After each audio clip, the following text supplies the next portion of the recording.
Ever since you were a child, you've heard about let there be light. But have you ever wondered what existed before that? What filled the void when even time dared not count its seconds? Before the first divine word was whispered into, the abyss, before any sound, echoed into infinity. There was something. But that something was not visible. It was not audible. It was silence. A silence so dense, so absolute, that it seemed to contain all the mysteries of creation within itself. Imagine for a moment the entire universe was still asleep, shrouded in darkness that was not evil, but sacred. The Spirit hovered over the waters. But what was it hovering over, if there was no form? And what is this Spirit that moves in the midst of nothingness? This is where forgotten texts and occult doctrines begin to whisper secrets that institutional religion preferred to keep silent. Have you ever experienced this? That feeling that there is something more, something unsaid, hidden behind the words you have heard your whole life. Well, what you are about to discover now may surprise you. There is a sound that precedes the sound, a vibration that could not be heard with the ears, but felt by the soul. The first word was not spoken, it was felt, and before it there was silence. But not an empty silence, a silence full of intention, of divine power. As if God Himself took a deep breath before beginning eternity. The ancient mystics spoke of a hidden sound, a divine echo that preceded time. The Gnostics called it the voice of the silence. The Kabbalists said that the first sound of creation was not a sound at all, but a contraction, the temetzum, a withdrawal of the infinite so that the finite could exist. And in this contraction, the space was born where the word would appear. Stay with me until the end. Because what we're about to explore reveals not only what God said, but what He didn't say. And maybe, just maybe, that's exactly where the real secret of creation lies. And when we begin to look at this primordial silence with different eyes, not as absence, but as presence, something inside us awakens. An old memory, perhaps. As if, somewhere in our essence, this original silence still echoes. That moment when everything was about to be, but was not yet. The exact moment between non-being and being. And it is impossible not to ask ourselves, does this divine pause also exist within us? If this topic resonates with you, leave a comment below with what has touched you the most so far. It could be a feeling, a memory, or even a question. Each comment here is like an echo that reverberates in this sacred space that we are creating together. And yes, that's exactly it. Your participation here is what makes this channel grow and reach more people with this type of content, which you can't find anywhere else. If you felt something different at the beginning, this journey is making you see Genesis with new eyes, watch the video.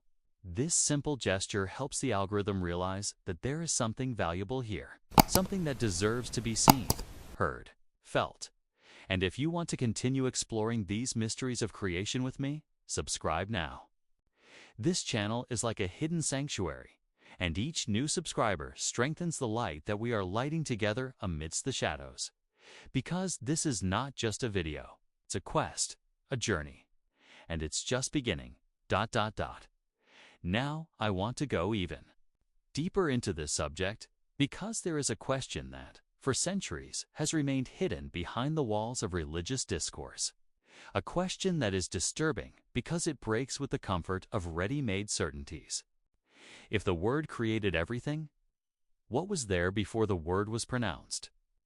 This is one of those questions that seems simple but carries an almost forbidden weight, because it takes us straight to the threshold of the unknown and more. Then that, to the realization that perhaps there is a hidden truth even before what we know as truth. After all, if everything began with "let there be," what sustained existence before the divine sound was released? What kind of consciousness hovered in the absolute silence? Think with me. Every verb presupposes intention. No one speaks by chance. Before every word, there is a thought. Before the thought, an impulse. and before the impulse.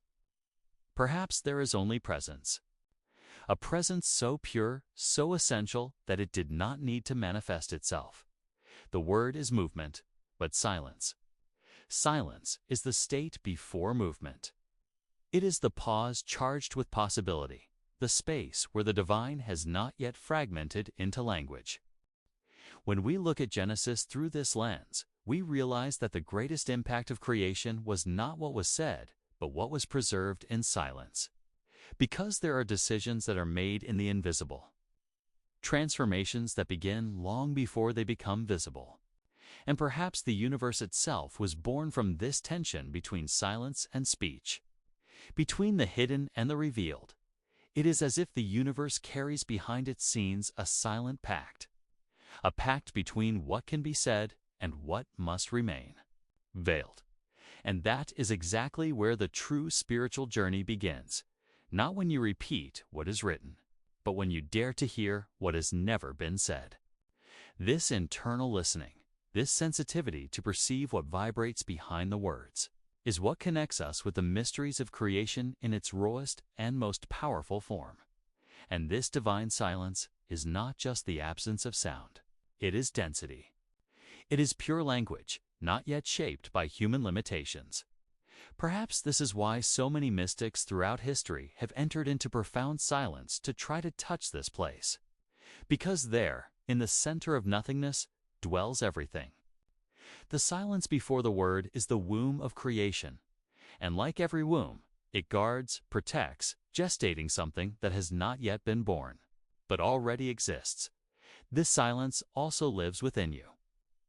In every decision not made, in every impulse, held back in every word you feel but cannot yet say, there is a presence there, an intelligence waiting for the right moment to manifest itself. It is this inner space that mirrors the original mystery, and perhaps that is why you are here now, seeking this contact. Because, deep down, you have felt this call before, Evan, without naming it. Talk on here. That makes sense to me, just so. I know this journey is truly reaching you. Now I want to go even deeper into this subject, because there is something that few people realize when they read the first few verses of the Bible. You are probably familiar with the phrase in the beginning.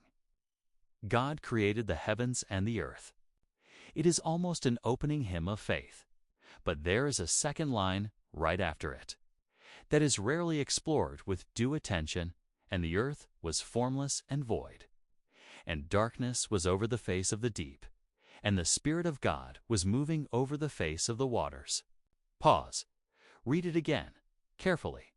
This passage does not speak of light, nor of order, nor of celestial beauty. It speaks of darkness, of the abyss, of the absence of form. And the most intriguing thing, the Spirit was already there. In other words, the Spirit did not arrive after thought everything was created. He hovered about something that had no form, that was empty. That changes everything. The image we have been taught of creation is clean, organized, almost instantaneous. But here, right at the beginning, we find a chaotic, almost frightening scenario, kind of backstage of creation. A raw terrain where nothing was structured, where time did not yet know how to count the seconds. This is not a misinterpretation. This is a hidden truth, which carries a profound impact. The sacred also inhabits chaos. This realization changes our mindset, because if the Spirit of God moves over the abyss, then the abyss is not a place outside of the divine presence. Quite the opposite. It is the first stage of the manifestation of the sacred. And this has immense implications for our lives. How many times have you felt like you were in the midst of emptiness? How many times have you looked inside yourself and seen something formless, dark, undefined? Perhaps this is the same kind of space that preceded creation. A space where God has not yet spoken, but is already present. This is a powerful revelation.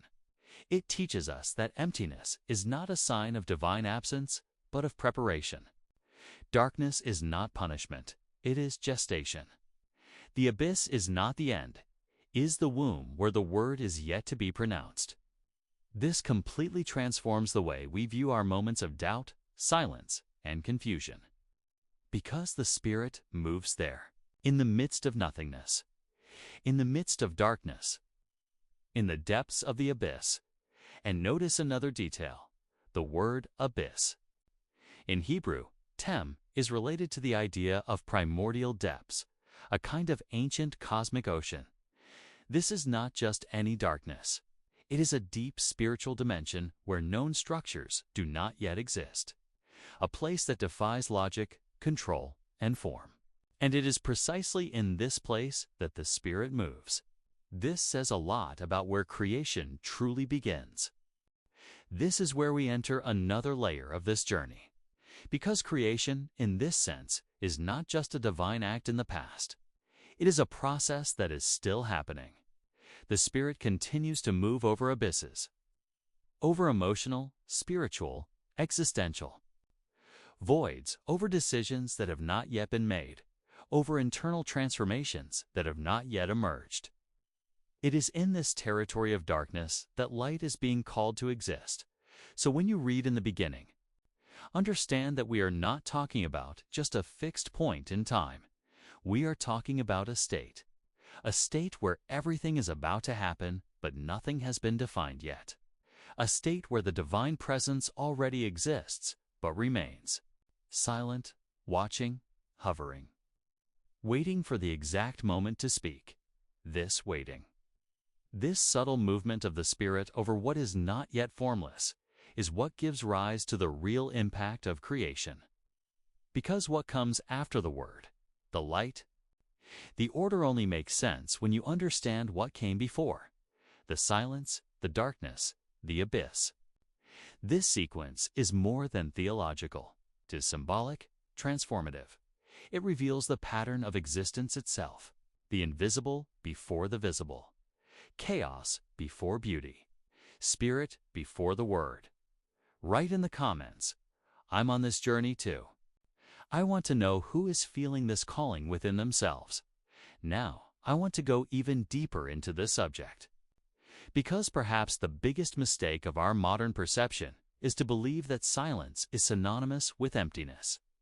We have been trained to feel uncomfortable with silence, as if it reveals absence, uncertainty, lack of control. But what if? Silence is exactly the opposite of this.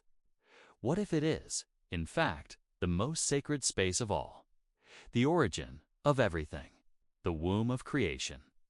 Kabbalistic traditions call this state Ein Sof, the infinite that precedes any manifestation. A God who has not yet said anything, but is already everything. A silence charged with intention, with pure power, without form, but with direction. The Gnostics spoke of the invisible Father, a primordial source that hides itself precisely, because it is so full that it does not need to prove its existence.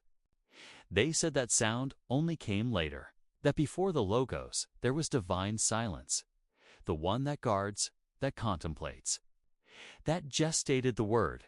And it is curious how these ancient traditions, even though separated by centuries and cultures, point to the same hidden truth, that silence is not absence, it is absolute presence. A presence so intense, so dense, that it does not need to manifest itself in sound, image, or word. It simply is. And in this silence lies everything that could come to be. It is a type of full consciousness, without noise, that observes, without intervening, and yet sustains all possibilities. This kind of revelation has a profound impact on our mindset, because it teaches us that we don't need to have all the answers, nor understand everything all the time.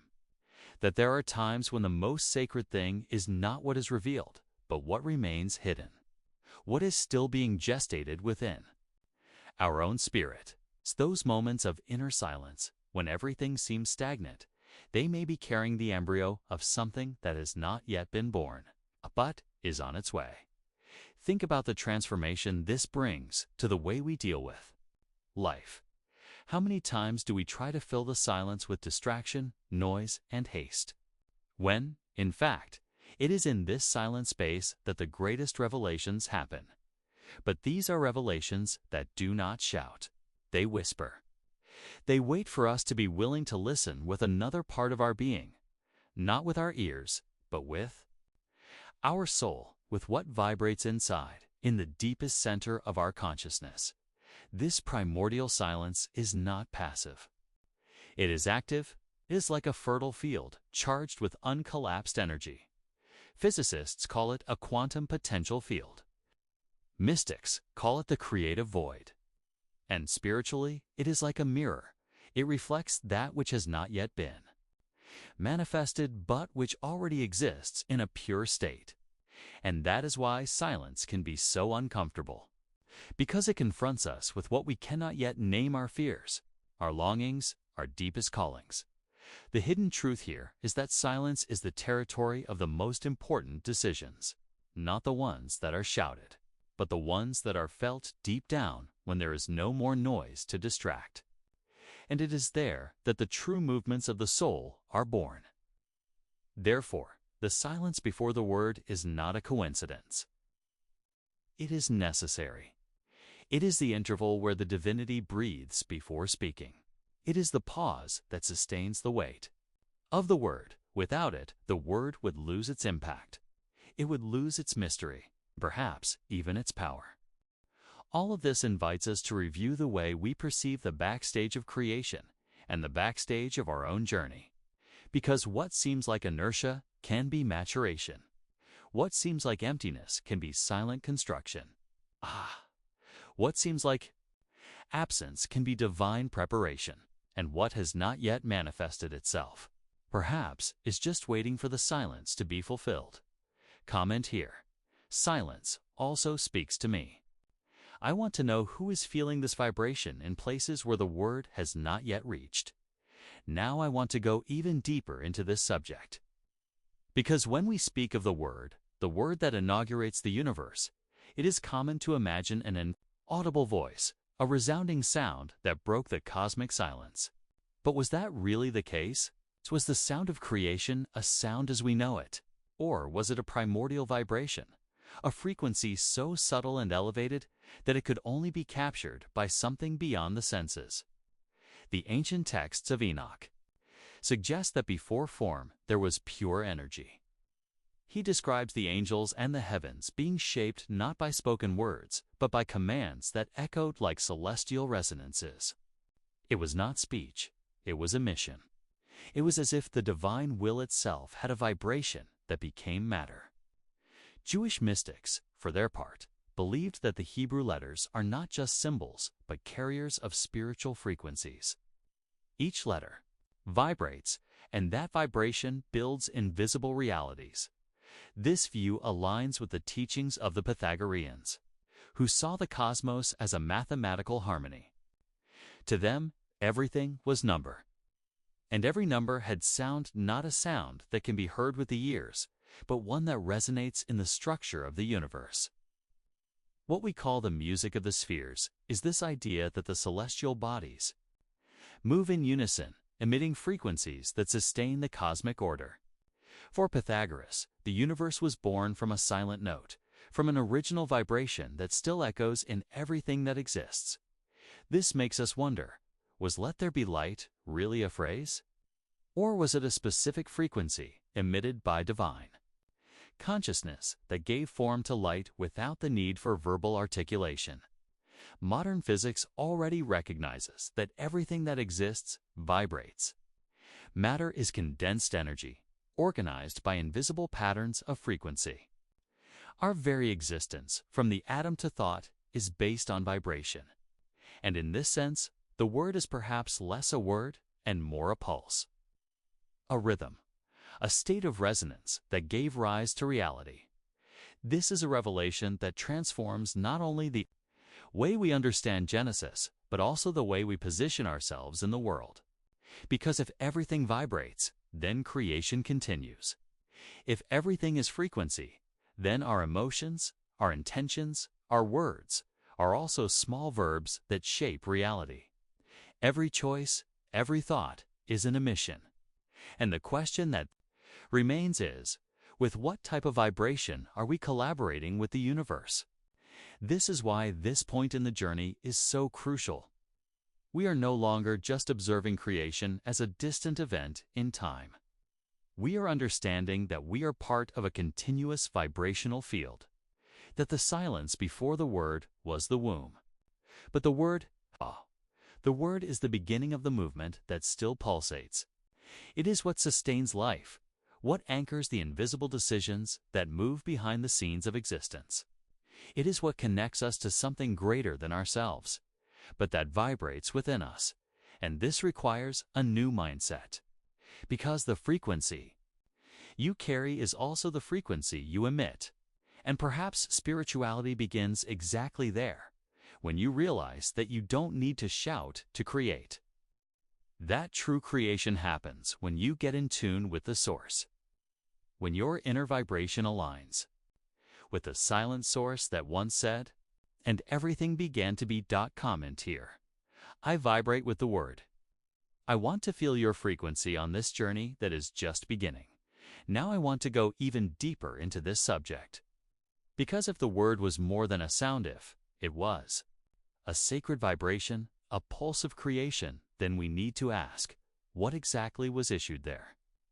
Not just a frequency, not just an order, but perhaps a consciousness.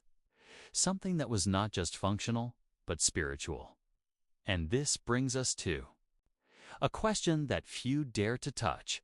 Was the Word, in fact, the first lesser God, a living reflection of the divine consciousness itself? In chapter 8 of Proverbs, we encounter an enigmatic figure, wisdom, but she does not appear as an abstract idea. She speaks. And when she speaks, she presents herself as someone who has been at God's side from the beginning, rejoicing before Him, being begotten before all things. It's not created, generated. It's a strong word, intentional. It says, "The Lord possessed me in the beginning of His way." This wisdom is described almost as a witness to creation, or perhaps more than that, a silent co-author, a sensitive extension of the source itself. When we place this alongside the logos described in John 1, "In the beginning was the Word, and the Word was with God, and the Word was God," we realize that there is a deeper connection between Word, wisdom, and consciousness. The Word, the logos, was not just something said. He was someone, a presence that was already with God, and at the same time was God, a mystery of unity and duality. A perfect reflection that does not contradict but expands the divine essence. This is where symbolism takes shape. The Word as the firstborn Son, not in the biological sense, but in the hierarchy of manifestation.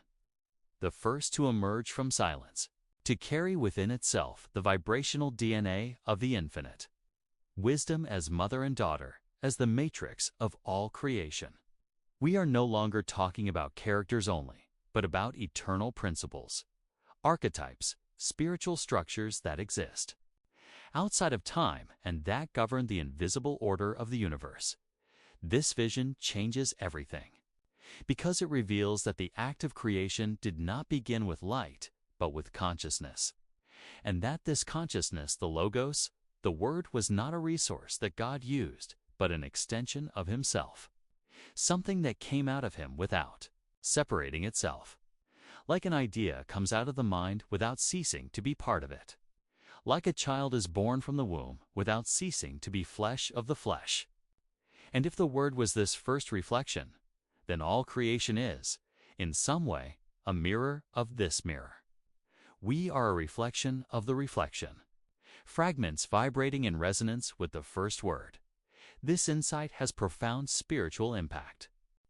For if we understand the Word as a living entity, a bridge between the ineffable and the express, then, each time we seek to understand the mysteries of creation, we are, in fact, trying to reconnect with this living principle.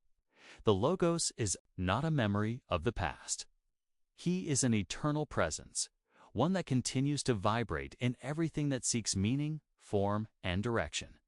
He is the one who calls us in the hours of silence. He is the one who ignites the spark of understanding. He is the one who structures the hidden truth in each journey. And if there is one truth that runs through all of this, it is that we were not made just to understand the Word. We were made to feel it, to be touched by it, shaped by its frequency, and perhaps even to manifest it as we let our lives speak without noise, but with presence, with purpose, with the same wisdom that was there before anything existed. Write in the comments, "I feel the Word alive in me." I want to know who is opening space for this consciousness to manifest. Now I want to go even deeper into this subject. Because. If the Word was the first expression, and if wisdom was there, rejoicing in the silence before the Word, then we need to look again at what we call the end of creation. Is that process really over? Or is the creative act still happening in invisible cycles sustained by a silence that has never stopped vibrating? There is a recurring idea in mystical traditions from esoteric Christianity to Eastern philosophy that creation was not a single event, but a continuous flow. It is not that God had created then left. It's just that He creates, still, always. And the key to understanding this is not in the sound, but in the silence. That same silence from the beginning, which seemed empty, but was pregnant with possibilities. This silence is not a thing of the past. It lives. It vibrates. It is present in the pauses between our thoughts, in the moments when we feel that something is about to happen, but it does not yet have a name. It is behind the scenes of every decision we have not yet made. In the interval between one revelation and another, 'tis that space where the divine still whispers, where creation still breathes, almost imperceptibly, but with sacred intensity. Perhaps that is why mystics talk so much about listening to silence, because, in some way, it still holds the code of origin. And whoever learns to listen to this silence begins to access something that goes beyond logic. It is as if we open a door to the unwritten reality, the one that is still being shaped. Creation continues, but not with audible words. It continues with presence, with intention. With vibration, this perception demands a transformation in the way we look at life, because, suddenly, silence stops being an inconvenience and becomes an invitation, a portal, a language that does not need to be decoded, but rather felt. It is like a mirror that shows us where we are vibrating. And if we are attentive, we can perceive. There are places in our lives where the word has not yet been pronounced, where the form has not yet arrived, but the Spirit already hovers. And here comes something even deeper. Perhaps each of us has this sacred space within us, a silent, untouched region where creation continues to pulse, waiting for us to listen. Not with our ears, but with our being. A living silence which reveals without saying, which builds without showing, which transforms without announcing. It doesn't need to shout, just needs to be there. When you become deeply silent, not just on the outside, but on the inside, you begin to feel this. Field. It is subtle, almost imperceptible, but at the same time, absolute. It does not answer questions, but dissolves the need to ask questions. It does not deliver formulas, but reveals directions. It is as if the universe itself is saying, "I'm still creating, and you are part of that creation." The spiritual journey in this sense is not about reaching a conclusion. It is about learning to inhabit the silence that lives, recognizing that unspoken sound, that echo that comes from the beginning and permeates everything, even this moment, now, in which you are hearing these words. Because between each word, there is a space, and in that space, the mystery remains. Comment. Here, the silence still speaks to me. I want to see who is noticing this presence between the lines of reality. Now I want to go even deeper into the subject. Because, after everything we have walked through so far, from the primordial silence, from the vibration that precedes, The Word, from the wisdom that dances with God before time, a question arises that turns everything upside down. What if the real mystery is not in what God said, but in what He chose not to say? Think about it calmly. The Bible begins with a divine speech. Let there be light, but what about before that? What happened in the space between intention and pronunciation? What was hidden in that thick silence that preceded the order? Most of our spiritual search focuses on what was revealed, on what was written, spoken, recorded. But there is something even more disturbing about what was veiled, what was never said, what remained suspended, hovering between planes, like a whisper that was never breathed. This silence is a choice, not an accidental omission. A divine decision to leave certain aspects of creation beyond the reach of language. A kind of hidden code that can only be accessed not with words, but with presence. And if creation carries within it these empty spaces, these gaps between verbs, then perhaps the greatest portal of revelation lies precisely in these interstices, the gaps that defy understanding and that can only be filled with Spirit. There is a truth that is hidden, not because it wants to be forgotten, but because it needs to be felt, and silence. This silence that survives time, that crosses eras, that still pulsates today in everything that exists. Perhaps it is more than a pause. Perhaps it is a testimony. A nonverbal language where God writes without letters, speaks without sound, reveals without showing. And only those who entered this level of listening without expectations, can perceive it. It is in this region of mystery that the journey changes in nature. It ceases to be mental and becomes experiential. The question is no longer what was said, but what was left unspoken. And it is not about deciphering, but about feeling. Allowing yourself to be touched by what has never been transformed into words, but is alive. Presently alive. In the air you breathe, in the instant before each choice, in the interval between. One breath and the next. This is the part of creation that continues to vibrate without defined form, but with total impact. It is where decisions are made in silence, where spirit meets spirit without noise, where the invisible approaches the visible with delicacy, as if asking permission to reveal itself, but only if there is space within. And maybe you've already felt this in moments of profound emptiness, of unexpected pause, of silence that seemed too dense to be just absence.